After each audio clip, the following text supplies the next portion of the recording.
साग्रजातं सहगण रघुनाथन्वितं तं सजीवं साद्वैतं सावधूतं परिजन सहितं श्रीकृष्ण चैतन्य देवं श्रीराधा कृष्ण पादान सहगण ललिता श्रीविशाखान्वितांश्च हे कृष्ण करुणा सिंधु दीनबंधो जगत्पते गोपीश गोपिका कांत राधा कांत नमस्तुते सप्त कांचन गौरांगी श्री राधे नवनीश्वरी वृषभानुसुते देवी प्रणमामि हरे प्रिये वाञ्छा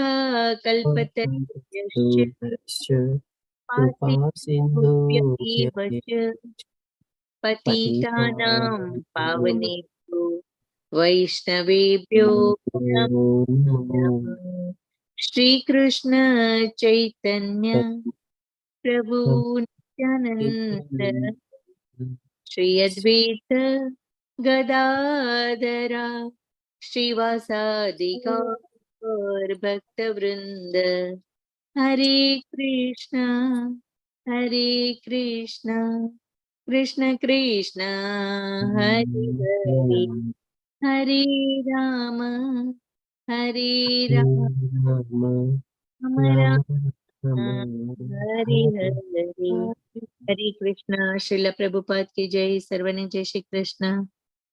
हरे कृष्ण दीप्ति माता जी। धन्यवाद दीप्ति माता जी। हरे कृष्ण सर्वे ने। श्रील प्रभुपाद की जय। श्री राधा गोविंद ने प्रणाम। तो आज આપણે શરૂ કરશું શ્રીમદ ભગવદ ગીતાનો 8મો અધ્યાય જેનું નામ છે અક્ષર બ્રહ્મયોગ। આમાં ભગવાન શ્રી કૃષ્ણ આપણને બતાવશે કે ભઈ અંતકાળે પણ આપણે કેવી રીતે ભગવત પ્રાપ્તિ અથવા ભગવાનને પ્રાપ્ત કરી શકીએ છીએ।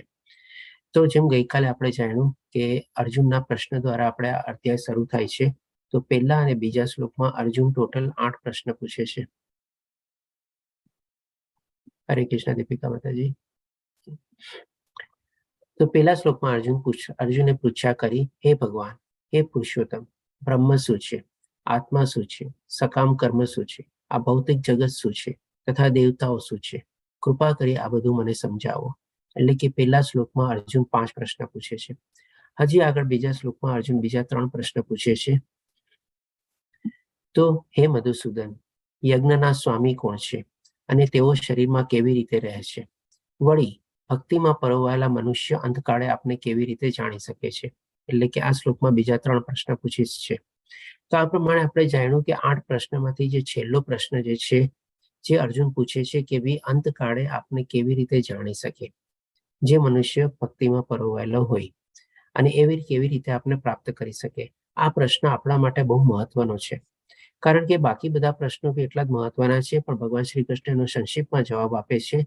તો આપણે ટેબ્યુલર ફોર્મમાં જોશું જે ભગવાન શ્રી કૃષ્ણ કેવી રીતે એનો સંક્ષિપ્તમાં બધાનો જવાબ આપે છે। અને જે આ છેલ્લો પ્રશ્ન હતો એને ભગવાન શ્રી કૃષ્ણ એકદમ વિસ્તૃત રીતે આખા અધ્યાયમાં આપણે કહી શકીએ કે 28મા શ્લોક સુધી ભગવાન શ્રી કૃષ્ણ એ સમજાવે છે કે કેવી રીતે આપણે અંતકાળે આપણે ભગવાનને યાદ કરી શકીએ।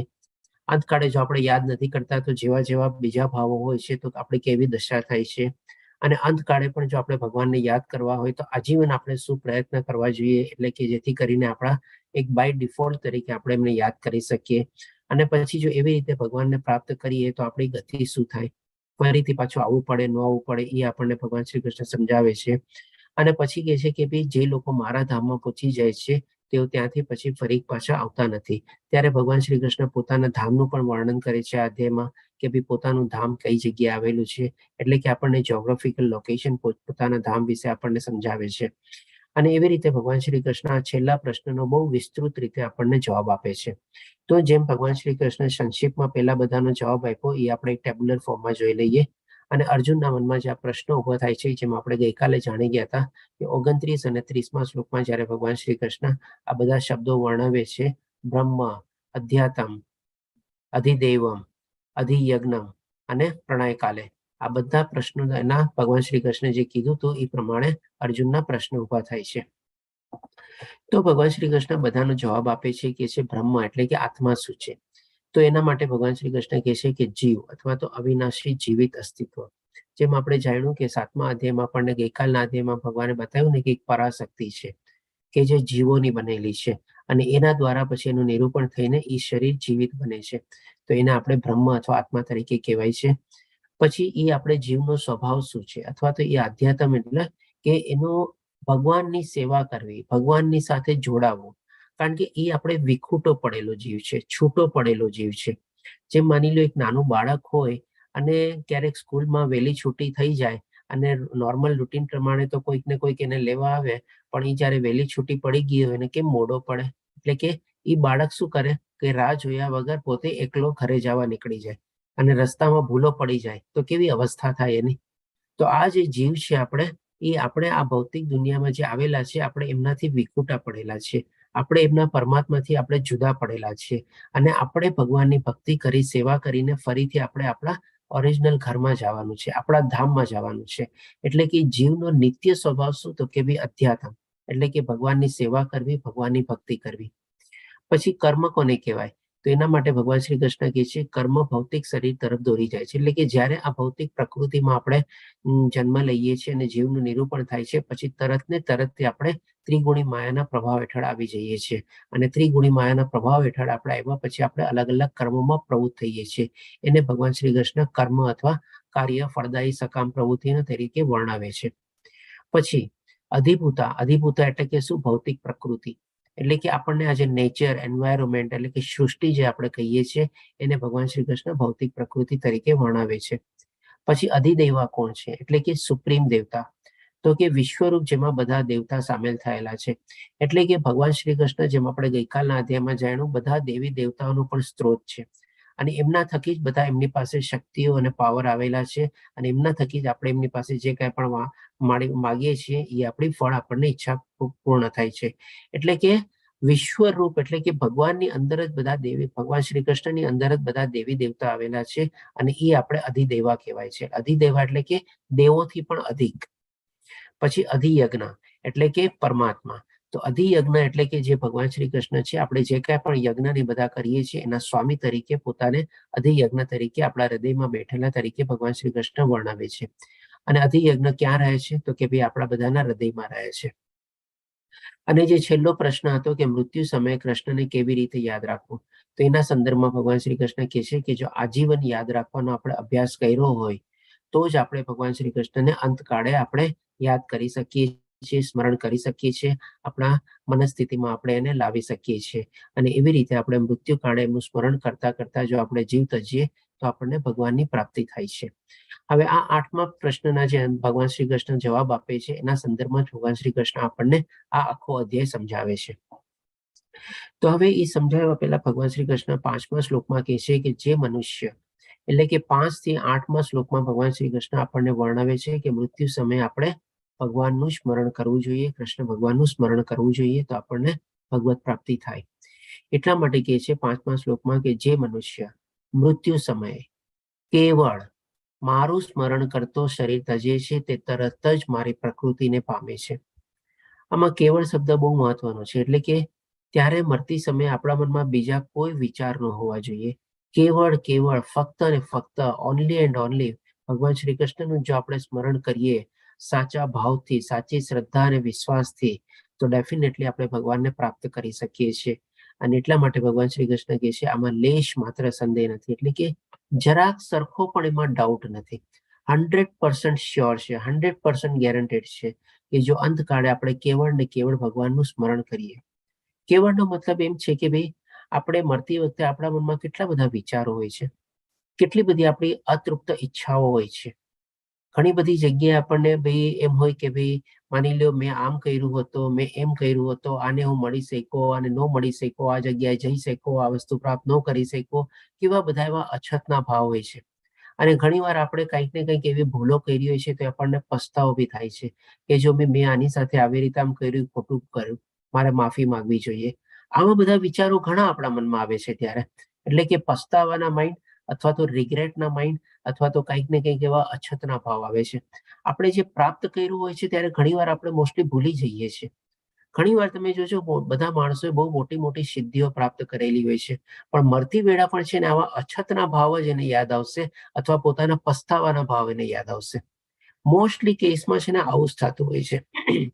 પણ જો આ બધાની પણ જો આપણે એની બદલે જો ભગવાનને આપણે યાદ કરીએ, એટલા માટે કહે છે કે ભાઈ કેવળ અને કેવળ મારું સ્મરણ. એટલે કે ડેફિનેટલી અચીવમેન્ટ્સ તો આપણે ઘણા ખરા ભૂલી જ જઈએ છીએ, પણ આવા પસ્તાવા અને આપણા રિગ્રેટ અથવા આવું તો કે આપણા અછતનો ભાવ બી જો આપણે મનમાંથી કાઢી નાખીએ અને ફક્ત ને ફક્ત જો ભગવાનને આપણે યાદ કરીએ, તો ડેફિનેટલી જે પ્રમાણે ભગવાન શ્રી કૃષ્ણ આપણને ગેરંટી આપે છે, આપણે સ્મરણ કરી શકીએ છીએ ભગવાનનું અને ભગવાનને પ્રાપ્ત કરી શકીએ છીએ.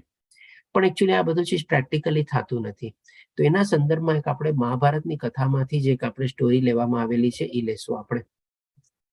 આપણે જાણીએ છીએ પાંડવોને જ્યારે વનવાસ કરવાનો હતો, ત્યારે એક પ્રસંગ એવો એમાં આવે છે કે જ્યારે એ લોકોને પાણીની તરસ લાગે છે, ત્યારે એ લોકો નજીકના પાસે તળાવ અથવા જે કુંડ હતો પાણીનો, ત્યાં પાણી પીવા જાય છે. અને એ પાણી પીવા જાય છે ત્યાં યક્ષ પ્રગટ થાય છે, અને યક્ષ કહે છે કે પહેલા તમે મારા સવાલનો જવાબ આપો, પછી હું તમને પાણીની અનુમતિ, પીવાની અનુમતિ આપીશ, અને જો નહીં આપો હું તમને તો મૂર્છિત કરીશ ને. એવી રીતે તો એવી રીતે જે પાંડવોના એક એક ભાઈઓ કરીને જાય છે, પેલા ભીમ જાય છે, અર્જુન જાય છે, નકુલ જાય છે, સહદેવ જાય છે, અને બધાને યક્ષ પ્રશ્ન પૂછે છે. પણ પ્રશ્ન પૂછવાની અથવા એની અવગણના કરે છે ચારે ભાઈઓ. એ લોકો સમજે છે કે ભાઈ મારે ભગવાન એમને યક્ષના પ્રશ્ન પૂછવાની જરૂર નથી, મારે તો પાણી પીવું છે, હું પાણી પીને મારો કામ પતાવીને આગળ ચાલ્યું. એટલે કે અવગણના કરીને એ લોકો બધા ત્યારે મૂર્છિત થઈ જાય છે. પછી યુધિષ્ઠિર મહારાજ વિચારે છે કે ભાઈ મારા ચાર ભાઈઓમાંથી કોઈ હજી સુધી કેમ આવ્યા નહીં. ત્યારે એ પોતે જાય છે, અને યુધિષ્ઠિર તો આપણે જાણીએ છીએ કે ધર્મરાજા હતા અને બહુ વિવેકી પુરુષ હતા, અને એ પણ પોતે યમદેવના જ પુત્ર હતા. તો આવી રીતે જ્યારે યક્ષ એમને પ્રશ્ન પૂછે છે, તો યુધિષ્ઠિર મહારાજ કહે છે કે હા, તમે મને પ્રશ્ન પૂછી શકો છો, અને હું મારી પૂરી કોશિશ કરી કે ભાઈ એનો જવાબ આપીશ. તો યક્ષનો પ્રશ્ન શું હતો કે ભાઈ આ દુનિયામાં સૌથી વધુ અદ્ભુત અથવા સરપ્રાઇઝિંગ અથવા તો વિસ્મય પ્રમાણે એવી કઈ ચીજ છે. તો એના સંદર્ભમાં પછી યુધિષ્ઠિર મહારાજ જવાબ આપે છે કે હજારો ને હજારો જીવ દરેક ક્ષણે મૃત્યુને મળતા હોય છે. હવે આને આપણે સમજીએ કે ભાઈ ક્ષણ એટલે કે શું, સેકન્ડનો બી નાનો ભાગ. હવે આપણે આખી આ સૃષ્ટિમાં છે, ખાલી આપણે જો મનુષ્ય જીવને જીવ નથી ગણવાના. આપણે હવે એટલા બધા આપણને જ્ઞાન મળી ગયું છે કે ભાઈ દરેકમાં આત્માનો વાસ છે. પ્રાણીઓ, પક્ષીઓ, જળચર પ્રાણીઓ, કીટ કીટાણુઓ બધામાં વાસ છે, અને બધા જીવ તરીકે ગણાય છે. તો એવા દરેક ક્ષણે કેટલા હજારો ને હજારો, એટલે કે 1000 and 1000 જો આપણે કમ્બાઈન કરીએ તો લાખોની સંખ્યામાં દરેક ક્ષણે બધા મૃત્યુને મળતા હોય છે, એટલે કે મૃત્યુ પામતા હોય છે. એટલે કે આપણે કહી શકીએ ને સેકન્ડનો નાનામાં નાનો ભાગ છે એ મનુષ્ય તો માની લો એને કાઉન્ટેબલ થતું હશે, કારણ કે બધી જગ્યાએ રેકોર્ડ થાય. પણ આવી રીતે બધા જીવ જંતુ અને પ્રાણીનો રેકોર્ડ ન થતો હોય, એટલે બધા એ લોકો મૃત્યુ પામે છે. અને એવી રીતે યુધિષ્ઠિર મહારાજ વર્ણવે છે. પરંતુ એક મૂર્ખ વ્યક્તિ તેમ છતાં પોતાને મૃત્યુહીન માને છે અને મૃત્યુ માટે તૈયાર નથી. એટલે કે આવી રીતે દરેક ક્ષણે બધા લાખોના લાખો જીવો મૃત્યુ પામે છે, પણ એમાંથી ખાલી મનુષ્ય એવો છે, અને એને યુધિષ્ઠિર મહારાજ મૂર્ખ વ્યક્તિ તરીકે વર્ણવે છે. શું કામ એ મૂર્ખ વ્યક્તિ તરીકે વર્ણવે છે? તો કે ભાઈ પોતાને મૃત્યુહીન માને છે. એટલે કે આપણે જોઈએ છે, આપણે હમણાં મૃત્યુ તો આપણે પણ જાણીએ છીએ કે મૃત્યુ તો આવવાનું જ છે, પણ આપણે મૃત્યુ માટે તૈયાર નથી હોતા. એટલા માટે કહીએ છીએ અને મૃત્યુ માટે તૈયાર નથી. આના સંદર્ભમાં આપણે એક દાખલો લઈએ કે માની લો આપણે કોઈ ટ્રાવેલિંગ કરવી હોય, માની લો બિઝનેસ ટ્રાવેલિંગ કરવી હોય, 2-4 દિવસ કે અઠવાડિયા માટે જવું હોય, તો પણ આપણે આપણી બેગ ને બધું બાંધીએ છીએ કે નહીં, પેકિંગ કરીએ છીએ કે નહીં, આપણું ભાતું ને બધું તૈયાર કરીએ છીએ કે નહીં. અને ક્યારેક માની લો બહુ લાંબી મુસાફરી માટે જવાનું હોય, આપણા દીકરા દીકરી કોઈક અમેરિકા કે ક્યાંક રહેતા હોય, તો માની લો 6 મહિના આપણે એની ત્યાં જવાનું હોઈએ, કારણ કે 6 મહિના આપણને વિઝિટર વિઝા તરીકે અલાઉ મળે, એનાથી વધારે આપણે ન રહી શકીએ, પાછા આવવું પડે. તો એ 6 મહિના માટે પણ આપણે કેટલી બધી લાંબી તૈયારી કરીએ છીએ. 2-3 મહિનાથી આપણું બધું લિસ્ટ બનતું રહે છે કે આ લઈ જવાનું છે, ઓલું લઈ જવાનું છે, આ છે, એમ છે, આ બેગમાં ભરશું, આ બેગમાં ભરશું. કારણ કે શું છે, ફ્લાઇટમાં બેગનું પણ રેસ્ટ્રિક્શન હોય છે અને વજનનું પણ રેસ્ટ્રિક્શન હોય છે. એટલે કે એ રીતે બધી આપણે સરસ મજાની ગોઠવણીને બધું તૈયાર કરીએ છીએ. આવી 6 મહિનાની મુસાફરી માટે આપણે એટલા મહિનાથી લિસ્ટ બનાવીને બધું તૈયાર કરીએ, અને ફરી પાછું આપણે આવવાનું તો છે જ. તો હવે આ મૃત્યુમાંથી, એટલે કે આ જગતમાંથી જો આપણે હંમેશના માટે જવું હોય, તો એના માટે આપણે તૈયારી કરીએ છીએ? એના માટે આપણે કઈ આપણું ભાતું બાંધીએ છીએ? તો કે ડેફિનેટલી નોટ. આપણે હંમેશા આપણે મૃત્યુને છે ને પાછળ ઠેલતા રહીએ છીએ. હજી તો વાર છે ને, હજી તો ટાઈમ છે ને, આવશે ત્યારે દેખા જાયગા ને. બધા જાણીએ છીએ ક્યારે આવીને ઉભું રહેવાનું છે, કઈ ક્ષણે આવવાનું છે ખબર નથી. તેમ છતાં પણ આપણે એની તૈયારી નથી કરતા. આપણે એના માટે ભાતું નથી બાંધતા. આપણે એના માટે બી લિસ્ટ નથી બનાવતા કે ભાઈ આપણે શું શું કરવું જોઈએ. એટલે કે આવી રીતે આ યુધિષ્ઠિર મહારાજ જવાબ આપે છે અને એ કે છે કે એટલે કે આ જે બધું વર્ણવ્યું એ આ દુનિયાની સૌથી અદ્ભુત વસ્તુ છે, એટલે મોસ્ટ સરપ્રાઇઝિંગ ચીજ છે. આપ બધા એગ્રી થાવ છો કે નહીં? આજે યુધિષ્ઠિર મહારાજે જવાબ આપ્યો અને આપણી સાથે પણ આ થાય છે કે નહીં? હરે કૃષ્ણ. આ જવાબ તો બધા આપી શકશે. હા પ્રભુજી. ઓકે. અથવા તો કોઈ તૈયારી કરવાનું હોય અથવા કરવાની શરૂ કરી દીધી હોય તો એ પણ પોતાનો એક્સપિરિયન્સ અથવા અનુભવ વર્ણવી શકે છે. હરે કૃષ્ણ. પ્રભુજી બીજું કઈ આ કપડા જે લેડીઝો જે સાડીઓ કેટલી બધી રાખે છે કબાટમાં, પણ ઈ ગણતરી મારે તો હવે 60 વર્ષની ઉંમર થઈ, હવે કેટલું જીવવાનું? ઈ સ્ટોક નથી રાખતી હું, જે સાડી બધી આપી દીધી મેં કોકને. બહુ સરસ માતાજી, ખૂબ સરસ. આવી રીતે આ પણ એક જાતની તૈયારી જ છે. આપણે મેં જેમ આપણે એકવાર વર્ણવતા હતા ને કે ભાઈ આપણે કેટલું બધું ભેગું કરવાની, આપણી એકત્રિત કરવાની વૃત્તિ છે. ક્યારેક આપણે આપણું પોતાનું વોર્ડરોબ ખોલીને જોયો છે, કબાટ ખોલીને જોયો છે? કેટલાય કપડા એવા છે કે જેને આપણે ઘણા વર્ષોથી યુઝ ન કર્યા હોય, પણ આપણે એને છોડવાની, આપણને છે ને કાઢવાની ઈચ્છા નથી હોતી. ક્યારેક આપણે કાઢીએ બી છે ને તો તરત પાછા આપણા બેગમાં વહી જઈએ. આ સાડી તો મેં આટલા 1000 રૂપિયાની લીધી હતી, આ પ્રસંગ ટાઈમે લીધી હતી અને એક વાર પહેરી પછી તો મેં પહેરી જ નથી. કોઈ કે ચાલો નથી આટલા વર્ષોમાં તમે બીજાને આપી દો, તો એ આપણે મન જીવ ન ચાલે ત્યારે ને ત્યારે. એટલે કે આવી તો ઘણી બધી ચીજો એવી છે. ઘણા લોકોને એવી કંઈક ને કંઈક ચીજો કલેક્શન કરવાનો શોખ હોય છે. પછી એની પાછળ પોતે જોતા બી ન હોય ઘણી વાર. પણ શું કે ભાઈ હવે મારે કેટલું જીવવું છે, કેટલો વખત કાઢવાનો છે, મારી જરૂરિયાત શું છે, મારે શું કામે આટલું બધું ભેગું કરવું?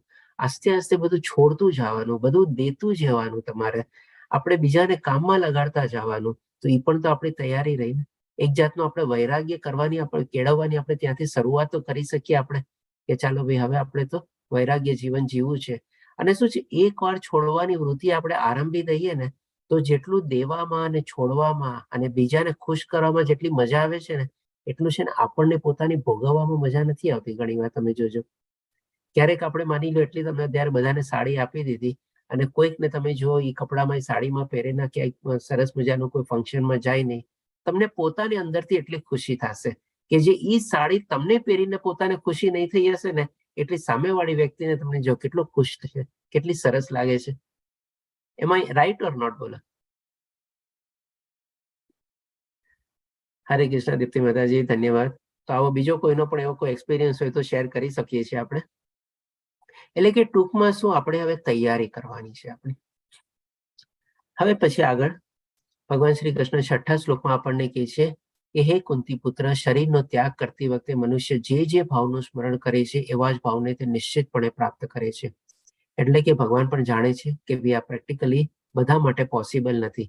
એટલે જે પ્રેક્ટિકલી જે બધા લોકો કરે છે એ અહીંયા આપણને વર્ણવે છે કે આપણે બધા મૃત્યુ વખતે આવા કેટલાય બધા વિચારો આપણા મનમાં હોય છે.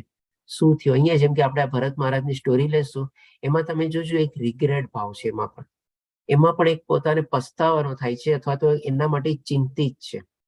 પોતે આટલા મોટા રાજા હતા, આટલું મોટો પોતાનો વૈભવ હતો અને પોતે બધું છોડીને જંગલમાં તપસ્યા કરવા આવ્યા હતા, ભગવાનને પ્રાપ્ત કરવા આવ્યા હતા. બધી ચીજો એમણે માણેલી હતી.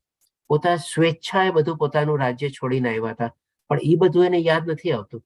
પણ મરતી સમય પર શું, જ્યારે હરણમાં એનો જીવ લાગી જાય છે, હરણ ક્યાં ગયું, કેવી રીતે ગયું, કોઈ એનો શિકાર કર્યો કે નહીં, ઘાયલ થયું કે નહીં, કેમ ન આવ્યું, એવી બધી ચીજમાં એનો જીવ લાગે છે. આપણો પણ શું છે, હંમેશા જેમ કીધું ને એ પ્રમાણે આ જ બધી ચીજોમાં આપણો જીવ અટકેલો હોય છે. તો અહીંયા આપણે ભરત રાજાની આપણે શોર્ટમાં સ્ટોરી લઈએ. જે ભરત રાજા એટલે કે જેના ઉપરથી આપણા ભારત દેશનું નામ છે એ ભરત રાજા. કારણ કે આપણા શાસ્ત્રોમાં ઘણા બધા ભરત થઈ ગયા છે. આ ભરત રાજા નહીં કે ભાઈ રામના નાના ભાઈ હતા, એ નથી, બીજા જે ભરત રાજા છે. તો એ પ્રમાણે જે પ્રમાણે વર્ણવ્યું, સ્વેચ્છાએ પોતે પોતાનો રાજપાટ બધું છોડી અને પોતે ભગવાનની તપસ્યા કરવા આવે છે, ભગવાનને પ્રાપ્ત કરવા આવે છે. અને એ પ્રમાણે જે ટાઈમમાં બધા યજ્ઞો નહીં થતા, બધા યજ્ઞ કરે છે. તો હવે યજ્ઞ કરતી વખતે એક દિવસ થાય છે શું સવારે કે એની સામે એક ઝરણું જાતું હતું. હવે ઝરણુંમાંથી એક દૂરથી જોવે છે એક હિરણને ભાગતું આવીને અને પોતાનો જાન બચાવવાનો પ્રયાસ કરે છે. કોનાથી? તો કે એની પાછળ એક બીજું ઓર એક હિંસક પ્રાણી પાછળ પડેલું હોય છે જેનો શિકાર કરવા માંગતો હોય છે હિરણનો. અને આવી રીતે હિરણ આ ઝરણાને પાર કરવા એટલે અહીંયાથી લઈને અહીંયા કુદાકો મારે છે. હવે જોગાનું જોગ થાય છે શું કે હિરણ બી ગર્ભવતી હતું, એટલે કે એના પેટમાં બી આપણે બચ્ચું પલતું હતું. એટલે કે જ્યારે આ કૂદકો મારે છે ત્યારે જેમ ઘણી વાર આપણે કહે ને કે મિસકેરેજ થયું એવી ટાઈપનું, એટલે કે એ બચ્ચું ગર્ભાશયમાંથી ત્યારે નીચે પડી જાય છે. અને ડેફિનેટલી પોતે ટેન્શનમાં હતું અને ઘણું બધું એમને ઘાયલ બી થઈ ગયું હતું, કારણ કે આવી રીતે મિસકેરેજ થાય છે. અને એ હિરણ ટેન્શનમાં પોતાનો જાન ગુમાવે છે. અને આ બધું એકદમ ક્ષણિકભરમાં ભરત રાજાની સામે થઈ જાય છે. ત્યારે ભરત રાજા શું કરે છે? એ ઝરણામાંથી એ બાળકને, એટલે કે જે હિરણ હતું એને ઉપાડે છે, જે એનું ગર્ભમાંથી જે પડી ગયું હતું બચ્ચું, એને ઉપાડીને એની કાળજી લે છે. એને નાનું થી મોટું કરે છે, એને ખવડાવે છે, પીવડાવે છે, બધું કરે છે. અને આવી રીતે નાનાથી એને મોટા કરતા કરતા જેમ આપણા પોતાના પુત્ર પુત્રી પ્રત્યે આપણને કેમ પ્રીત બંધાઈ જાય, નેચરલ એફેક્શન આવી જાય, એવી રીતે એને આપણા હિરણમાં એનો જીવ લાગી જાય છે. જેમ આજની તારીખમાં બી આપણે જોઈએ છે ઘણા લોકો એના પેટને કેવી રીતે પાળતા હોય છે. કૂતરું બિલાડું પેટ તરીકે ઘરમાં રાખતું હોય તો એની સાથે વાતો કરે, તે ખાધું તે પીધું, ઓફિસથી જેવો એનો માલિક આવે તરત પેટ બી દોડીને એના પાસે ખૂંદી વડે એના ખોળામાં બેસી જાય ને એવી રીતે. તો આવી રીતે પણ એ ભરત રાજાને આ હિરણમાં પ્રીત બંધાઈ જાય છે. હવે એ તો જાનવર છે, હવે એને કેટલું ગમે આવી રીતે. અને એ પણ જયારે જંગલમાં હતા તો એ હિરણ એક દિવસ જંગલમાં જાય છે અને એ ત્યાંથી એને પાછું ફરતા બહુ મોડું થાય છે. સંધ્યાકાળ વીતી જાય છે, અંધારું થઈ જાય છે, રાત્રિનો સમય આવી જાય છે. અને ભરત મારા ચિંતા કરે છે કે ક્યાં ગયું હરણ, હજી સુધી કેમ પાછું ન આવ્યું, પાછું એનો કોઈ કે શિકાર કરી લીધો હશે કે નહીં, ઘાયલ થયું હશે કે નહીં, જીવિત હશે કે મૃત હશે. આ બધી ચિંતામાં ને ચિંતામાં એ પોતે હિરણને ગોતવા નીકળે છે. અને જયારે હિરણને ગોતવા નીકળે છે ત્યારે જોગાનો જોગ થાય છે શું કે અંધારું ને બધું હતું, જંગલ ને બધું હતું, એમનો પગ ક્યાંક ફસાઈ જાય છે. અને એ જ મેન્ટાલિટીમાં એ પછી ત્યાં ને ત્યાં ઓન ધ સ્પોટ ડેથ પામે છે, એટલે કે મૃત્યુ થાય છે. તો મૃત્યુ સમયે એના બધા મનમાં વિચારો હતા હિરણના. તો ડેફિનેટલી જે પ્રમાણે આગલા શ્લોકમાં ભગવાન શ્રી કૃષ્ણ વર્ણવ્યું કે જે ભાવોનું સ્મરણ કરે છે એવું એ શરીર પામે છે. તો ભરત રાજાને પણ પછી આગલો જન્મ હિરણનો જ મળે છે. અને ડેફિનેટલી હિરણમાં જે પ્રમાણે એમને પોતે જીવનકાળ કાઢવાનો તે કાઢે છે અને ફરીથી પાછું એમનું જળ ભરત તરીકે મનુષ્ય તરીકે જીવન પ્રાપ્ત થાય છે. અને આમાં એમને પોતે ઘણા બધા પુણ્ય કાર્યને બધું કરેલા હતા, એટલે એમને યાદ હતું કે ભાઈ મેં શું ભૂલ કરેલી હતી.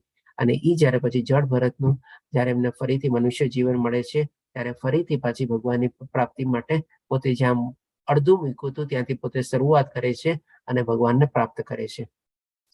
એટલે કે આ સ્ટોરી લેવાનો આખો મેઇન મિનિંગ શું હતો કે જે 5મા શ્લોકને સમજાવવા માટે કે મૃત્યુ કાળે જેવા જેવા આપણે મનમાં ભાવ હોય અથવા જે ચીજનું સ્મરણ કરતા હોય ને એવું આપણને જીવ મળે. જેમ કે આપણે એક દાખલો લઈએ પ્રેક્ટિકલી. ઘણા લોકોને શું છે, માની લો કોઈકને પાયલોટ બનવાનો શોખ હોય. હવે આખી જિંદગી માની લો પાયલોટ બની નો શીખ્યો. ઘણી વાર માણસોને હોય છે ને, મારી જિંદગીનું સપનું તો પાયલોટ બનવાનું હતું, મારી જિંદગીનું સપનું આ હતું તે હતું, પણ આવા સંજોગોના કારણે થયું નહીં આવી રીતે. મરતી વખતે માની લો એને જ એવો પસ્તાવાનો અથવા રિગ્રેટનો એના મનમાં ખ્યાલ રહી જાય તો હોઈ શકે આવતો જન્મ પછી એને પક્ષી ન મળે. કારણ કે પાયલોટ બનીને કરવાનું છે શું? આકાશમાં ઉડવાનું છે ને. ભગવાન એને કે આ લે તને પક્ષીનો જન્મ આપ્યો, ઉડે રાખતું ઉપર. તો આવી રીતે આપણે દાખલો લીધો જસ્ટ એવી રીતે સમજવા માટે કે જેવા જેવા ભાવો આપણે સ્મરણ કરીએ છીએ એવું આપણને આગલા જન્મમાં આપણને શરીર મળે છે. હવે આના ઉપાય રૂપે ભગવાન શ્રી કૃષ્ણ 7મા શ્લોકમાં બતાવે છે કે જો મરતી વખતે મારું સ્મરણ કરવું હોય તો તારે શું કરવાનું. એટલા માટે કે છે અર્જુનને, તેથી હે અર્જુન તારે સદા કૃષ્ણ રૂપમાં રહેલા મારું ચિંતન કરતા રહેવું. એટલે કે સદા મીન્સ એટલે કન્ટિન્યુઅસ, નિરંતર ભગવાનનું ચિંતન કરવાનું, ભગવાનનું ધ્યાન ધરવાનું, ભગવાનનું નામ લેવાનું, ભગવાનને યાદ કરવાના. અને તે સાથે યુદ્ધ કરવાનું તારું નિર્ધારિત કર્તવ્ય પણ કરવું જોઈએ. એટલે કે શું? આપણું કર્મ નથી છોડવાનું, કર્મ તો કરવાનું જ છે, આજીવન કર્મ કરવાનું છે. એટલે કે આપણું જે નિયત કર્મ હોય, સ્વધર્મ હોય અથવા જે કંઈ પણ આપણે કર્મ કરતા હોય એ કરતું રહેવાનું છે. પણ બેક ઓફ ધ માઇન્ડ એટલે કે આપણા સબકોન્શિયસ માઇન્ડમાં હંમેશા ભગવાનને યાદ રાખવાના છે. તો મરતી વખતે આપણે ઓટોમેટિકલી બાય ડિફોલ્ટ આપણે ભગવાનને યાદ કરી શકશું. તારા કાર્યોનું મને સમર્પણ કરીને અને તારા મન તથા બુદ્ધિને મારામાં સ્થિર કર. જે કંઈ પણ કર્મ કરીએ છીએ ભગવાનને સમર્પિત કરી દેવાનું છે અને આપણી મન અને બુદ્ધિ ભગવાનમાં લગાડીને રાખવાની છે આપણે. તું નિશ્ચિતપણે મને પ્રાપ્ત કરીશ. એટલે કે આજે જે માની લો, આને સમજવા માટે એક આપણે દાખલો લઈએ. આજે જે માની લો એક ફ્લાઇટ આકાશમાં ઉડતું હોય તમારે, તો પણ એક એનો શું કંટ્રોલ પોઈન્ટ હોય, એક રડાર હોય. એટલે કે શું એ રડારની ઓલા રેન્જમાં ને એવી રીતે એના ઓલામાં જાય અને બધી જગ્યાએ હંમેશા જે હોય બધી જગ્યાને કંટ્રોલ થતું હોય. તો આપણે પણ શું છે, આપણું કંટ્રોલ અથવા રડાર છે ને, અથવા મન અને બુદ્ધિને છે ને આપણે ભગવાનમાં સ્થિર રાખી દેવાનું છે. અને જેમ ફ્લાઇટ કેમ બધી જગ્યાએ ફરતું રહેતું હોય, એમાં આપણે પણ આપણા બધા કર્મ કરતું રહેવાનું છે. પણ આપણા મન અને બુદ્ધિ ભગવાનમાં હંમેશા સ્થિર થયેલા હોવા જોઈએ. એટલે કે એના રડારમાં આપણે આવેલા હોવા જોઈએ. અને એવી રીતે ભગવાન શ્રી કૃષ્ણ કહે છે, તો નિશ્ચિતપણે તું મને પ્રાપ્ત કરીશ. એટલે કે ઓટોમેટિકલી બાય ડિફોલ્ટ મરતી વખતે પણ આપણે ભગવાનને યાદ કરી શકીએ, એમનું સ્મરણ કરી શકીએ. આના સંદર્ભમાં મને કોઈ એક્ઝામ્પલ આપી શકે જે મરતી વખતે ભગવાનને યાદ કરે છે? ગાંધીજી, બરોબર, ખૂબ સરસ મહેશ પ્રભુજી, અક્ષય પ્રભુજી. અજામિલની સ્ટોરી ડેફિનેટલી આ અધ્યાયમાં પણ આપણે લેશું.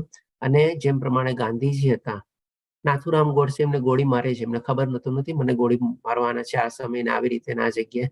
પણ કેવી રીતે જયારે ગોળી વાગે છે ત્યારે હે રામ એમના મુખમાંથી શબ્દો નીકળે છે. એટલે કે ભગવાનનું નામ નીકળે છે. અને એ ક્યારે નીકળે? અનાયાસે નીકળે છે. કે કન્ટિન્યુઅસલી એવું સ્મરણ અથવા ચિંતન કરતા હોય તો જ નીકળે ને. નહીં તો આપણે ગાંધી બાપુને પણ ત્યારે એ ટાઈમમાં પણ કેટલી બધી ચિંતાઓ હતી. હજી નવી આપણને આઝાદી મળી હતી અને એની સામે હજી કેટલા બધા આપણે પ્રોબ્લેમ સોલ્વ હતા.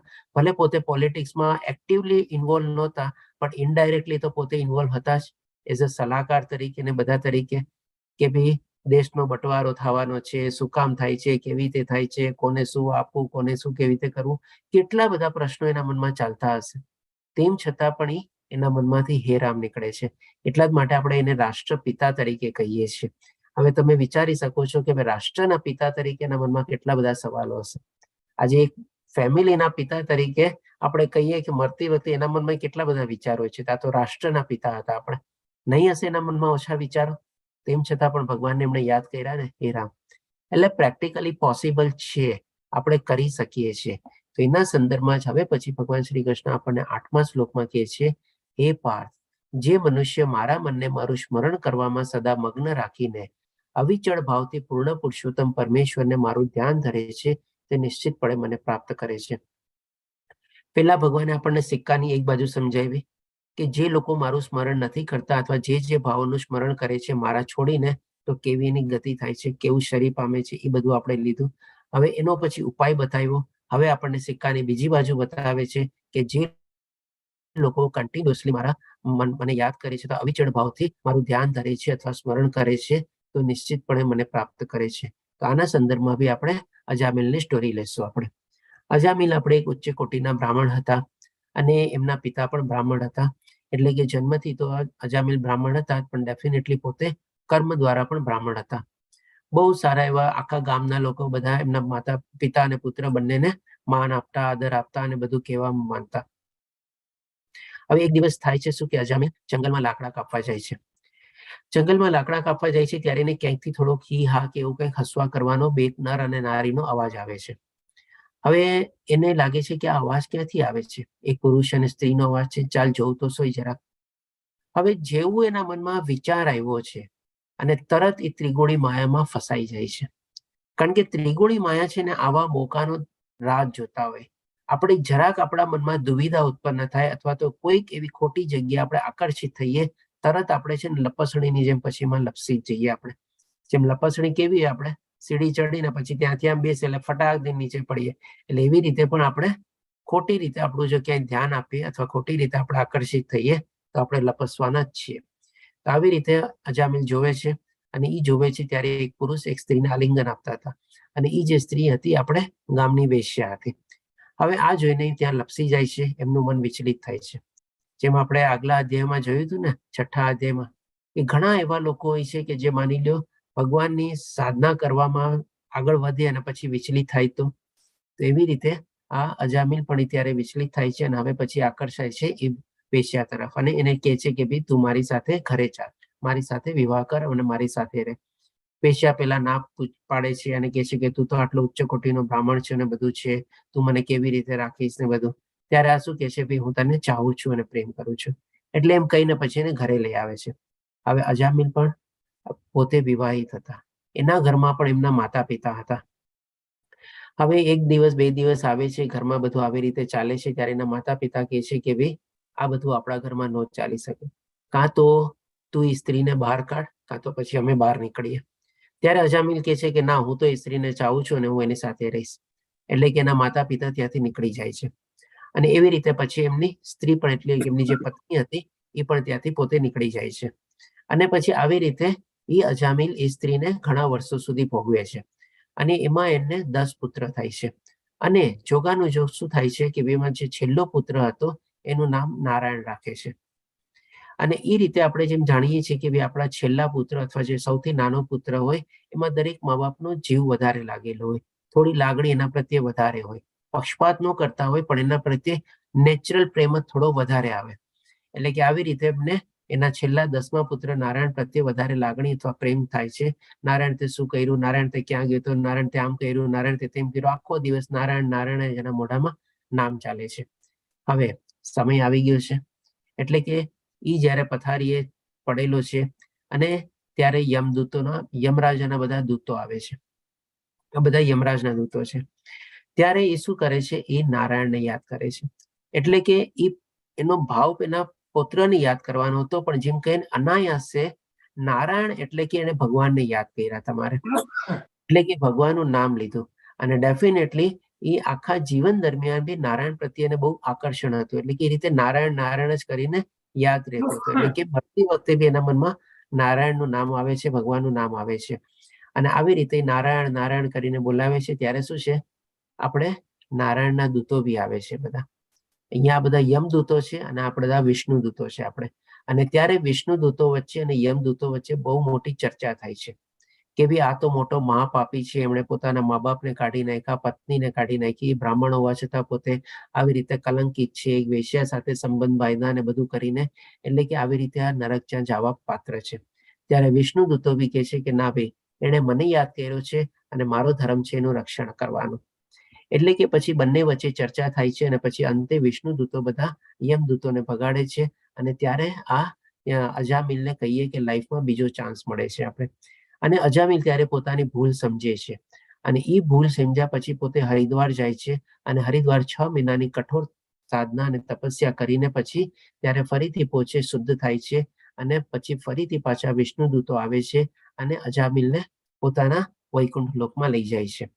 એટલે કે આ સ્ટોરી આપણે આખા સંદર્ભમાં લીધી કે જો આજીવન આપણે આવી રીતે ભગવાનનું નામ યાદ રાખીએ, ભગવાનને સ્મરણ કરીએ અને અંતકાળે પણ એવી રીતે જો ભગવાનનું નામ અનાયાસે આપણા મનમાંથી નીકળે, તો જે આપણા ભગવાન જે છે, વિષ્ણુ દૂતો જે છે બધા આપણને ડેફિનેટલી આપણને પોતાના ધામમાં લેવા આવે જ છે આપણને, અને આપણી રક્ષા કરે છે.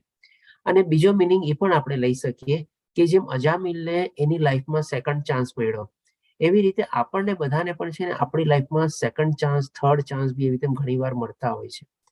આપણે એ છે ને અંતરસ્ફૂર્ણા આપણી અંદરથી જે થાય ને એને કેચ કરવાની છે.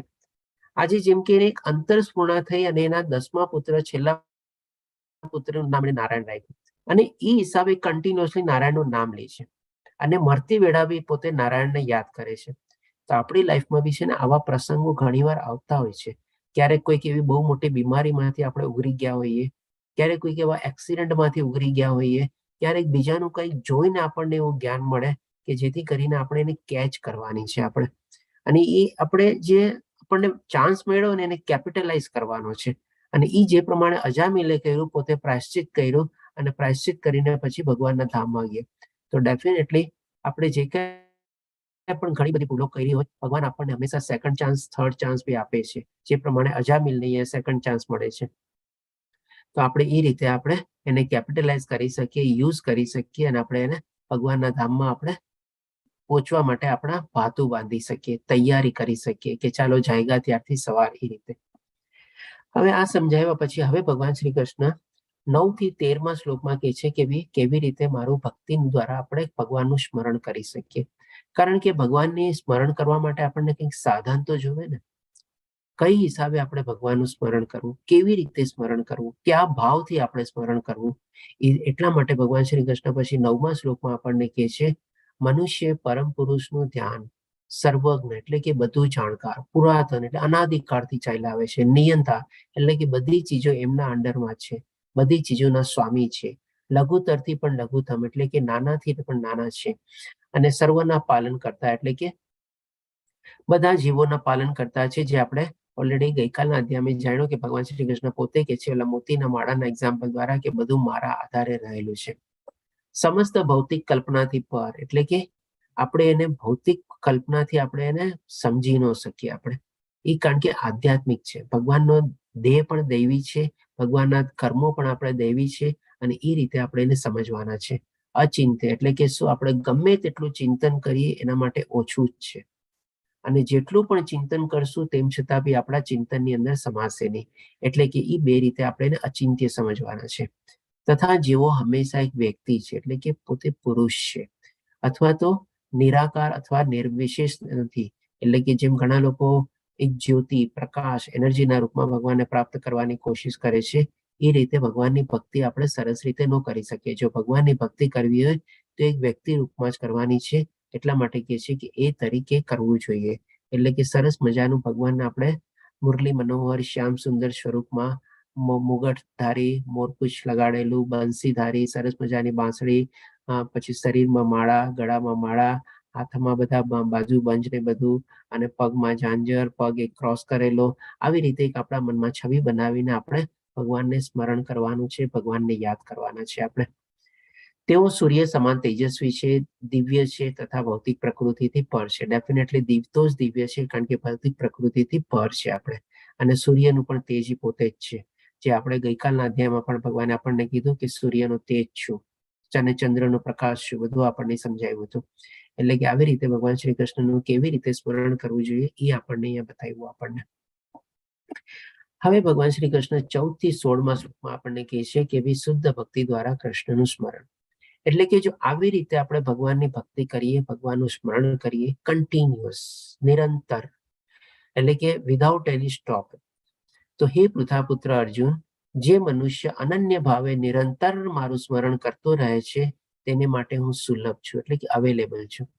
ભગવાન બધા માટે અવેલેબલ છે, પણ જે આવી રીતે ભગવાનનું સ્મરણ કરતા હોય છે એના માટે કહીએ ને આપણે ઇન્સ્ટન્ટલી અવેલેબલ છે.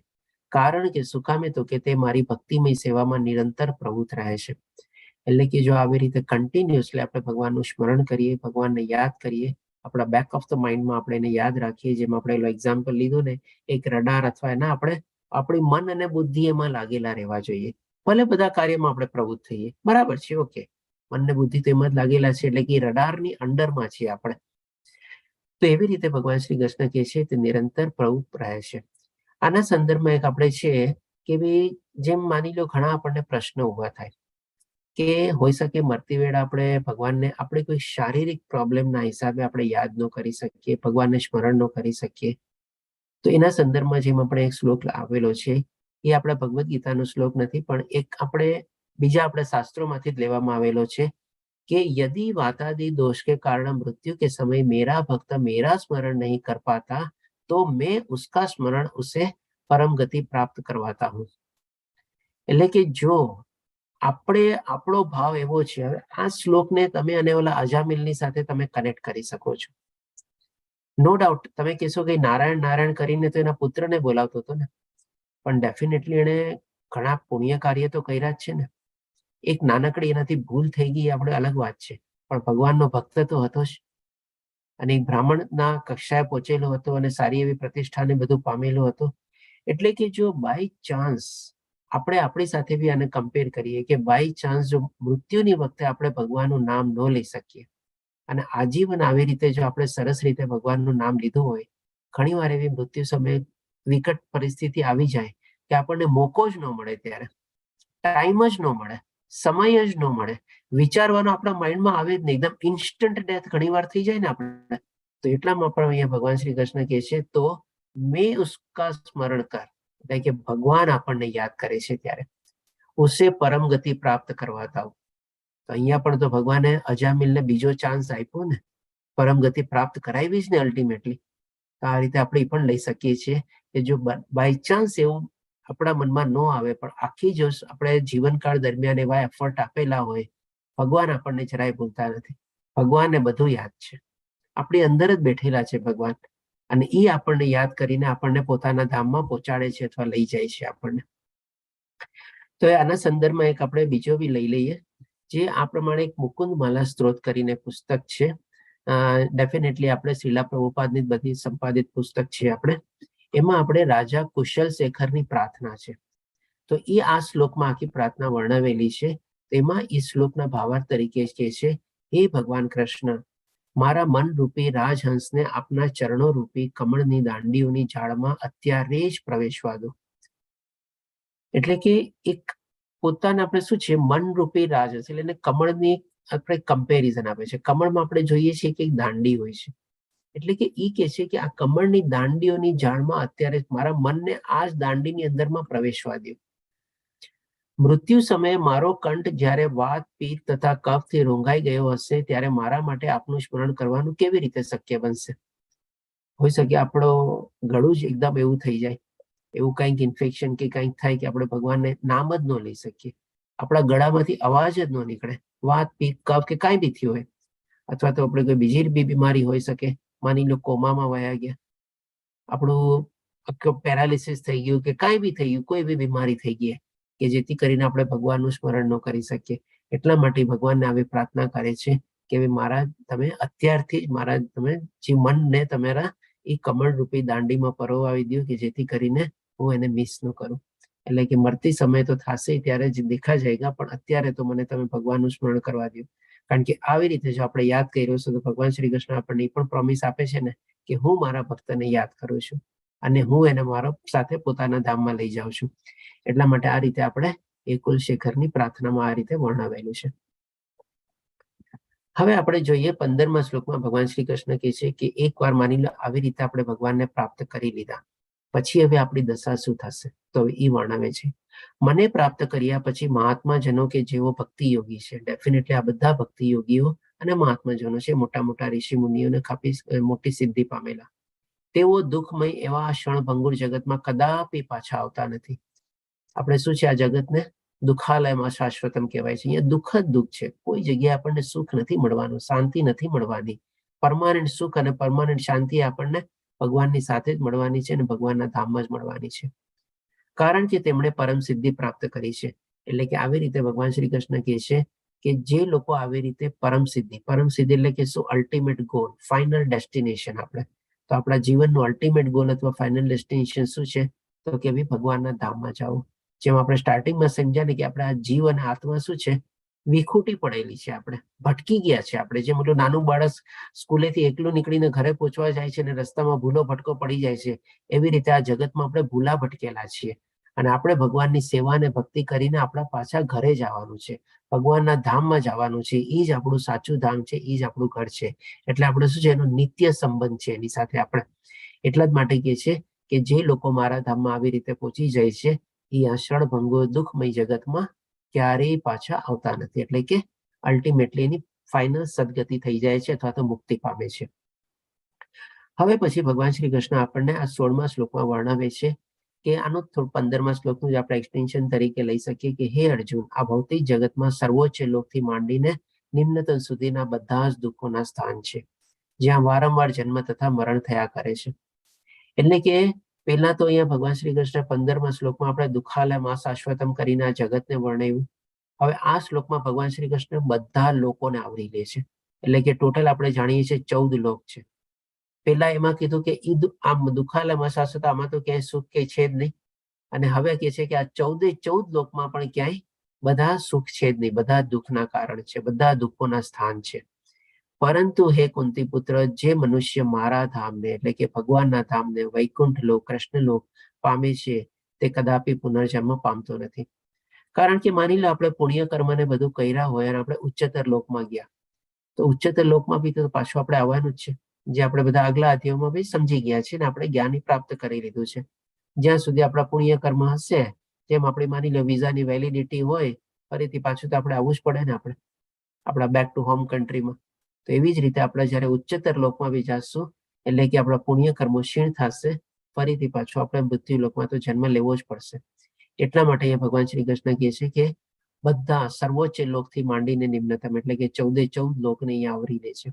હવે ક્યાં 14 લોક છે એ બી આપણે એકવાર જરાક સમજી લઈએ. તો આપણે 14 લોક છે. આપણે અત્યારે વચ્ચે મિડલ લેવલ પ્લેનેટ એટલે કે ભૂરલોક અથવા તો પૃથ્વીલોક અથવા મૃત્યુલોકમાં આપણે અત્યારે રહીએ છીએ અથવા તો આપણે પોતાનું જીવન ગાળીએ છીએ. પછી કે છે સત્યલોક, ઉપરના જે બધા લોક છે આપણે ઉપરથી શરૂ કરીએ. સત્યલોક, તપલોક, જનલોક, મહરલોક, સ્વરલોક, ભૂરલોક એટલે કે 6 ઉપરના લોક, 7મો આપણે પૃથ્વીલોક. અને આની નીચે જે બધા લોઅર પ્લેનેટ એટલે કે જે બધા આપણે કહી શકીએ કે પાતાળ તરીકે આપણે વર્ણવીએ છીએ. ઉપરના લોકને બધાને આપણે સ્વર્ગ તરીકે વર્ણવીએ છીએ અને નીચેના બધાને આપણે નરક તરીકે વર્ણવીએ છીએ. તો એમાં પણ 7 લોક છે: અતલ, વિતલ, સુતલ, તલાતલ, મહાતલ, રસાતલ, પાતાલ. તો આ 14 લોક છે આપણે, અને આ 14 લોકમાં પણ આપણે ઉચ્ચતર લોકમાં બી પહોંચી જઈએ, માની લો સત્યલોક સુધી બી પહોંચી જઈએ, તો આપણે ફરીથી પાછું અહીંયા ભૂરલોકમાં તો આવવું જ પડે છે, જે પ્રમાણે આપણને 16મા શ્લોકમાં ભગવાન શ્રી કૃષ્ણ વર્ણવે છે. અને આ બધાની પરે એટલે કે ઉપર ભગવાનનું સનાતન ધામ છે. તો હવે ભગવાન શ્રી કૃષ્ણ પોતાનું ધામ કઈ જગ્યાએ આવેલું છે એનું જ્યોગ્રાફિકલ લોકેશન આપણને હવે સમજાવે છે. તો 20મા શ્લોકમાં ભગવાન શ્રી કૃષ્ણ કહે છે, આ સિવાય એક અન્ય અવ્યક્ત પ્રકૃતિ છે. આ સિવાય એટલે કે કોના સિવાય? તો કે આ 14 લોક સિવાય એનાથી ઉપર એક અન્ય અવ્યક્ત એટલે કે એનું ફિઝિકલ એક્ઝિસ્ટન્સ આપણને દેખાતું નથી, એટલા માટે કહે છે કે અવ્યક્ત પ્રકૃતિ છે, જે શાશ્વત છે, પરમાનન્ટ છે. ત્યારે આ 14 લોક આપણે કહી શકીએ કે અશાશ્વત છે, એનું પણ ડિસ્ટ્રક્શન નક્કી જ છે આપણે. અને આ વ્યક્ત તથા અવ્યક્ત પદાર્થથી પરે છે. એટલે કે વ્યક્ત એટલે કે શું? આ પૃથ્વીલોક અથવા પૃથ્વીલોકને આપણે જોઈ શકીએ છીએ, વ્યક્ત થઈ ગયું, જેનું ફિઝિકલ એક્ઝિસ્ટન્સ આપણે અનુભવી રહ્યા છે. અને એની ઉપરના જે બધા લોકો છે આપણે જે 6 લોક, એ પણ તો અવ્યક્ત જ છે, આપણે એને પણ જોઈ શકતા નથી. અને એનાથી ઉપર એટલા માટે કહે છે આ સિવાય એક અન્ય, કે તે સર્વોપરી છે અને કદાપી નષ્ટ ન થનારી છે. એટલે કે ઇન્ક્લુડિંગ મૃત્યુલોક, જે ઉપરના જે 6 લોક છે એ પણ આપણે નાશ પામે છે. ઇવન બ્રહ્માજીનું પણ આપણે જાણ્યું છે કે બ્રહ્મલોક જે છે આપણે, એ પણ એમનું પણ એક આયુષ્ય છે, અને એ પણ આપણે નો ડાઉટ આપણા હિસાબે ઘણું લાંબુ આયુષ્ય છે, પણ એ પણ તો નાશવંત છે ને. પણ એટલા માટે અહીંયા ભગવાન શ્રી કૃષ્ણ કહે છે કે કદાપી નષ્ટ ન થનારી કોનું ધામ? તો કે પોતાના ધામને વર્ણવે છે. તે સર્વોપરી તરીકે એટલે કે ટોપ મોસ્ટ એટલે કે 14 લોકની ઉપર વૈકુંઠ લોક, કૃષ્ણલોક છે, અને એ કદાપી નષ્ટ ન થનારી છે. જ્યારે આ જગતમાંનું બધું જ નાશ પામે છે, ત્યારે પણ તે ભાગ તેમનો તેમ જ રહે છે. કયો ભાગ? તો કે ભગવાનનું ધામ, વૈકુંઠ લોક, કૃષ્ણલોક, એ એમનું એમ રહે છે. એને કોઈ ટચ નથી કરી શકતું, ક્યારેય એનો વિનાશ નથી, અને એ અપ્રગટ તરીકે વર્ણવાય છે. એટલે જ પછી હવે 21મા શ્લોકમાં આગળ આપણને ભગવાન શ્રી કૃષ્ણ કહે છે કે જેને વેદાંતી અપ્રગટ એટલે કે વેદોમાં ને બધામાં એ લોક અથવા વૈકુંઠ લોક અથવા કૃષ્ણલોકનું પણ વર્ણન છે, એને લોકો અપ્રગટ તરીકે કહે છે, કારણ કે બાકી બધા લોકો એમનામાંથી જ પ્રગટ થયેલા છે આપણે, તથા અવિનાશી કહે છે, એટલે કે ડેફિનેટલી ક્યારેય એનો વિનાશ થતો નથી. જે પરમ ગતિ કહેવાય છે, એટલે કે અલ્ટિમેટ ફાઇનલ ડેસ્ટિનેશન, અને જેને પ્રાપ્ત કર્યા પછી કોઈને ત્યાંથી પાછા આવવું પડતું નથી, તે મારું પરમ ધામ છે. એટલે કે અહીંયા પોતાના ધામની ભગવાન શ્રી કૃષ્ણ ડેફિનેશન આપે છે, પરિભાષા આપે છે કે કયું ધામ છે, ક્યાં છે અને કેવી રીતે છે, અને ત્યાં પહોંચ્યા પછી કોઈએ પાછું આવવું પડતું નથી. આ રીતે ભગવાન શ્રી કૃષ્ણ વર્ણવે છે. હવે પછી 22મા શ્લોકમાં આગળ કહે છે આપણને કે જેઓ સૌથી મહાન છે તે પૂર્ણ પુરુષોત્તમ પરમેશ્વર અનન્ય ભક્તિ દ્વારા જ પ્રાપ્ત થઈ શકે છે. એટલે કે જો ભગવાનને પ્રાપ્ત કરવા હોય કે જે સૌથી મહાન છે, સૌથી ઉચ્ચતર છે, સર્વોચ્ચ છે અને પૂર્ણ પુરુષોત્તમ પરમેશ્વર છે, તો એને કેવળ અને કેવળ આપણે અનન્ય ભક્તિ દ્વારા જ પ્રાપ્ત કરી શકીએ છીએ. તેઓ પોતાના ધામમાં વિદ્યમાન રહે છે, એટલે કે એમનું પણ એક સરસ મજાનું ધામ છે. ભગવાન નિરાકાર નથી, ભગવાન નિર્ગુણ નથી, ભગવાન રહેઠાણ વગરના નથી, ભગવાન ઘર વગરના નથી, ભગવાનનું પણ પોતાનું એક ધામ છે. તેમ છતાં તેઓ સર્વત્ર વ્યાપેલા છે, એટલે કે ડેફિનેટલી પોતાના ધામમાં બેઠેલા છે, એમ છતાં બી બાકી બધી જગ્યાએ પોતે છવાયેલા છે, બધી જગ્યાએ પોતે વિસ્તૃત થયેલા છે, અને તેમની અંદર જ બધું સ્થિત છે. એટલે કે જે કાંઈ પણ આપણને દેખાય છે બધું એમની અંદર જ બધું સ્થિત થયેલું છે. એટલે કે આવી રીતે ભગવાન શ્રી કૃષ્ણ પોતાનું આપણને વૈભવ અથવા ઐશ્વર્ય વર્ણવે છે કે કેવી રીતે આપણે એને પ્રાપ્ત કરી શકીએ અને કેવી રીતે બધી જગ્યાએ પોતે છવાયેલા છે અથવા તો વ્યાપેલા છે. પછી હવે 23 થી 28માં શ્લોકમાં ભગવાન શ્રી કૃષ્ણ જે અલ્ટિમેટ ચીજ છે કે કેવી રીતે એમને પ્રાપ્ત કરવા એ કહે છે કે કૃષ્ણ પ્રાપ્તિમાં શુદ્ધ ભક્તિની સર્વોપરિતા, એટલે કે કેવળ અને કેવળ જો ભક્તિથી આપણે કરીએ તો ભગવાનને આપણે પ્રાપ્ત કરી શકીએ છીએ. એટલે 28માં શ્લોકમાં ભગવાન શ્રી કૃષ્ણ કહે છે જે મનુષ્ય ભક્તિમય સેવાના માર્ગનો સ્વીકાર કરે છે તે વેદ ધ્યાન, તપ, યજ્ઞ, દાન કરવાથી અથવા તાત્વિક કે સકામ કર્મ કરવાથી પ્રાપ્ત થનારા ફળોથી વંચિત રહેતો નથી. હજી પણ આપણા મનમાં એવો પ્રશ્ન થાય કે હું તો ખાલી ભગવાનની ભક્તિ કરું છું, ભગવાનનું સ્મરણ કરું છું, ભગવાનનું નિરંતર ધ્યાન ધરું છું, ભગવાનનું જપ કરું છું ને બધું કરું છું, પણ મારી સામે તો ઘણા બધા એવા છે કે જે આખા કેટલા બધા સરસ મજાનું વેદ ધ્યાન કરે છે, બધા શાસ્ત્રોનું પઠન કરે છે, કેટલું સરસ એ લોકોનું બધું જ્ઞાન છે. કોઈ માની લો એવું તપ કરતું હોય, કેટલી કઠોર સાધના કરે છે, તપસ્યા કરે છે, કોઈ બીજા તરફથી બીજી રીતે કોઈ યજ્ઞ કરતા હોય, અથવા તો કોઈ લોકો પાસે દ્રવ્ય હોય તે લોકો દાન આપતા હોય, તો આ લોકો બધાને જે બેનિફિટ મળશે તો એ બેનિફિટ મને મળશે કે નહીં મળે? વિચારે, ઘણા લોકો વિચારે છે એવી રીતે કે હું તો ખાલી ભગવાનની ભક્તિ કરું છું, આ લોકો બધા કેટલું સરસ મજાનું શાસ્ત્રોનું પઠન કરે છે, બધું એ લોકોને આવડે છે, જ્ઞાન છે, મોટા પંડિત છે, એવા બધા. તો એને કહે છે કે તે એવા બધા ફળોથી, એટલે કે તાત્વિક કે સકામ કર્મ કરવાથી પ્રાપ્ત થનારા ફળોથી વંચિત રહેતો નથી. કોણ વંચિત રહેતો નથી? કે જે મનુષ્ય ભક્તિમય સેવાનો માર્ગ કરે છે. એટલે કે ભક્તિ કેટલી સર્વોપરી છે, સર્વોચ્ચ છે, એ ભગવાન શ્રી કૃષ્ણ આ નિર્દેશ કરે છે. કારણ કે આ બધું કરીને બી એ લોકોને શું છે કે હોઈ શકે એ લોકોને એક અલગ ગોલ હોય, અથવા તો એક અલગ ભગવાનની, જેમ કે ઘણા લોકો આજની તારીખમાં તપ ને બધું યજ્ઞ કરીને નિરાકાર અથવા નિર્વિશેષ રૂપમાં જ એ લોકોની ભગવાનની અનુભૂતિ કરવા માંગતા હોય, તેમાં એ લોકો વિલીન થઈ જાય. વેદ ધ્યાન કરીને પણ એ લોકો શું કરવાના છે? અલ્ટિમેટલી બધા વેદોનો સારાંશ તો એ જ છે ને, ભગવાનની ભક્તિ કરવાનો અને ભગવાનના ધામમાં પહોંચવાનો. તો આટલા મોટા પંડિત બધા કરીને પણ આપણને શું ફાયદો મળવાનો છે? એટલા માટે કહે છે કે આ લોકો બધાને પણ જે ફળ મળે છે એનાથી ભક્ત જે છે, જે ખાલી ભક્તિમાં પરોવાયેલો છે, એ વંચિત રહેતો નથી, એને પણ આ બધા ફળ મળી જાય છે. એટલે શું કહે છે? તે કેવળ ભક્તિ કરવાથી જ આ સર્વ ફળો પામે છે. એટલે કે આ બધા લોકોને જે ફળ મળવાના હશે ને, જે ભક્ત છે ને, ભક્તિ કરીને જેને પણ બધા ફળ મળી જશે અને અંતે સર્વોપરી સનાતન ધામને પામે છે. એટલે કે આપણે જોઈ શકીએ છીએ કે આ શ્લોકમાં ભગવાન શ્રી કૃષ્ણ ભક્તિનું કેટલું બધું ઇમ્પોર્ટન્સ આપે છે કે જો આવી રીતે જ ભક્તિ કરીએ આપણે તો બાકી બધી ચીજ કોઈ આપણે કરવાની જરૂર નથી, વેદ ધ્યાન કરવાનું જરૂર નથી, આપણી પાસે એટલો સમય નથી, એટલું જ્ઞાન નથી, એટલું બધું સમજવાની આપણામાં આવડત બી નથી. આપણે એક સરસ મજાની ભગવદ્ ગીતાને પણ જો સમજી લઈએ આપણા જીવનકાળ દરમિયાન તો પણ ઘણું પર્યાપ્ત છે. કારણ કે બધા વેદોનો સાર ઉપનિષદમાં છે ને એનો સાર ભગવદ્ ગીતામાં છે, અને ભગવાને પોતે એમના કંઠસ્થથી નીકળેલી છે. તો વેદ ધ્યાન કરીને શું ફાયદો મળવાનો છે આપણને? તપ યજ્ઞ કરીને આપણને શું મળવાનું છે આપણને? અને આપણે જાણી ગયા છઠ્ઠા અધ્યાય પ્રમાણે કેટલું કઠોર છે, કેટલું આકરું છે, અને એમાં પાછું વિચલિત થવાનો પણ કેટલું મોટું રિસ્ક છે. આપણે આટલું મોટું રિસ્ક બી આપણે શું કામે ઉઠાવવું જોઈએ? દાન કરવાનું પણ આપણે જાણી ગયા કે દાન કરીને પણ એનું ઇમ્પોર્ટન્સ ભગવાન શ્રી કૃષ્ણ પોતે કહે છે, દાન કરતા આપણે તપ અથવા યજ્ઞ વધારે સારો છે, અથવા તો યોગ વધારે સારો છે.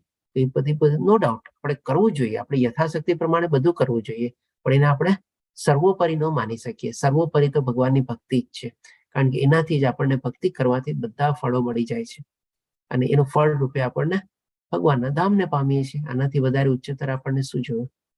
તો આ રીતે આપણો અહીંયા 8મો અધ્યાય કમ્પ્લીટ થાય છે. પાંચાકલ્પતરુભયશ્ચ કૃપા સિંધુભ્યૈવ ચ પતિતાનાં પાવનેભ્યો વૈષ્ણવભ્યો નમો નમઃ. હરે કૃષ્ણ કૃષ્ણ કૃષ્ણ હરે હરે, હરે રામ રામ રામ હરે હરે. શ્રીલા પ્રભુપાદ કી જય. શ્રી રાધા ગોવિંદ પ્રણામ.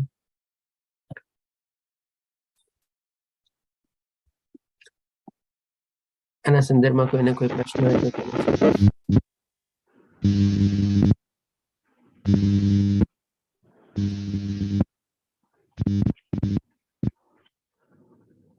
હરે કૃષ્ણ. અમરસિંહ પ્રભુજી, કોઈ પ્રશ્ન? હરે કૃષ્ણ પ્રભુજી. ના, હરે કૃષ્ણ. હરે કૃષ્ણ. મહેશ પ્રભુજી. મુખ્ય મુદ્દો એવો રહે છે કે છેલ્લી ઘડીએ ખબર કેમ પડે છે કે હવે મારું મૃત્યુ થવાનું છે? આ અગત્યનો મુદ્દો રહે છે. અને બીજી વસ્તુ એમ કે છે કે એવો અણસાર આવી જતો હોય છે દરેક લોકોને કે હવે પોતે જઈ રહ્યા છે. હા, સાચી વાત છે પ્રભુજી. પણ ઘણી વખત એવું પણ બને છે કે મૃત્યુ થઈ ગયા પછી સ્મશાનથી પાછું આવે છે શરીર, અને પછી 2-4 વર્ષ જીવી જાય છે, એવું પણ બને. બહુ ઓછા કેસ એવા મળે છે આપણને નોર્મલી તો. કારણ કે શું છે કે સ્મશાને જઈને પાછો આવે ધેટ મીન્સ કે જે ડોક્ટરે ડેથ સર્ટિફિકેટ આપ્યું હોય એની એ પણ ઇનવેલિડ થઈ ગયું કહેવાય. આજકાલ તો એવા કેસ બહુ ઓછા સાંભળવામાં આવે છે. પણ જે પ્રમાણે આપણે કીધું ને કે ભાઈ ડેફિનેટલી આપણને ક્યારેક ક્યારેક એવો અણસાર મળી જ જાય છે કે ભાઈ હવે મારો સમય આવી ગયો છે અથવા મારો સમય આવવાનો છે અથવા તો મારો હવે અંત સમય નજદીક છે એટલે કે પાસે જ છે. કારણ કે જે પ્રમાણે ભગવાન કહે છે ને કે ભાઈ હંમેશા આપણને છે ને ચાન્સ આપે છે. ઇવન આ કળિયુગમાં પણ આપણે કહી શકીએ કે ભાઈ ડેફિનેટલી આપણને ચાન્સ મળે જ છે અને એને જો આપણે સમજી લઈએ તો આપણે કહી શકીએ કે આપણે ગંગા નાયા.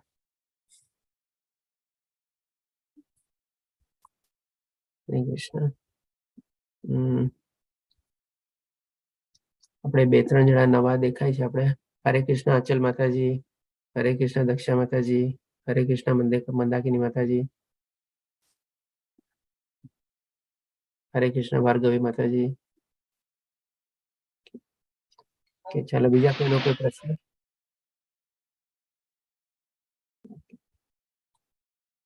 ઓકે, ચાલો કોઈ પ્રશ્ન હોય તો કાલે આપણે ફરીથી મળશું. કાલે 9મો અધ્યાય છે રાજગુહ્ય યોગ. એમાં ભગવાન શ્રી કૃષ્ણ આપણને બહુ ગુહ્ય જ્ઞાન અથવા તો સિક્રેટ જ્ઞાન આપણને આપશે. હરે કૃષ્ણ સર્વેને. હરે કૃષ્ણ. હરે હરે કૃષ્ણ પ્રભુજી. હરે કૃષ્ણ પ્રભુ.